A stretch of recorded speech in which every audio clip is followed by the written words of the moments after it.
1000 രൂപയുടെ 18 മാസ തവണകളും സ്കീം 2-ൽ 2000 രൂപയുടെ 15 മാസ തവണകളുമാണുള്ളത്. ഓരോ മാസവും നറുക്കെടുപ്പ്. വിജയികൾ തുടർന്ന് പണമടയ്ക്കേണ്ടതില്ല. Anupama gold gallery, golden diamond, Edavanna, Thiruvali, Othayi.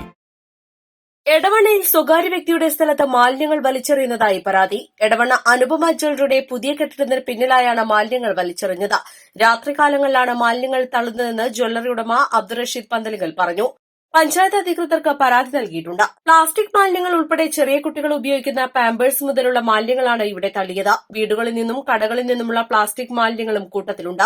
Plastic കവറിൽ കെട്ടുകളായും ചാക്കുകളിലുമായാണ് മാലിന്യങ്ങൾ ഇവിടം കൊണ്ടിട്ടത്.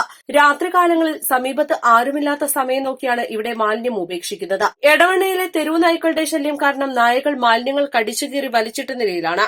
ആദ്യമൊക്കെ ചെറിയ തോതിലാണെങ്കിൽ പിന്നീട് മാലിന്യങ്ങളുടെ തോത് വർദ്ധിക്കുകയായിരുന്നു. ഇന്ന് രാവിലെയാണ് മാലിന്യങ്ങൾ നിറഞ്ഞതായി കാണുന്നത്. ഉടൻ തന്നെ ജ്വല്ലറി ഉടമകൾ പഞ്ചായത്ത് അധികൃതർക്ക് പരാതി നൽകുകയായിരുന്നു. എടവണ്ണ CHC ഹെൽത്ത് ഇൻസ്പെക്ടറെയും കാര്യം അറിയിച്ചിട്ടുണ്ട്. എടവണ്ണയിൽ ഇത്തരം ആളൊഴിഞ്ഞ പ്രദേശങ്ങളിലും ചാലിയാർ പുഴകളുടെ സമീപങ്ങളിലും ഇത്തരം പ്ലാസ്റ്റിക് മാലിന്യങ്ങൾ ഉൾപ്പെടെയുള്ളവ തള്ളുന്നത് പതിവ് കാഴ്ചയാണ്. ഇതിനെതിരെ ശക്തമായ നടപടിയെടുക്കണമെന്നും ഇത്തരം സ്ഥലങ്ങളിൽ CCTV പോലുള്ളവ സ്ഥാപിക്കണമെന്നും നാട്ടുകാർ പറഞ്ഞു. East live, Edavanna.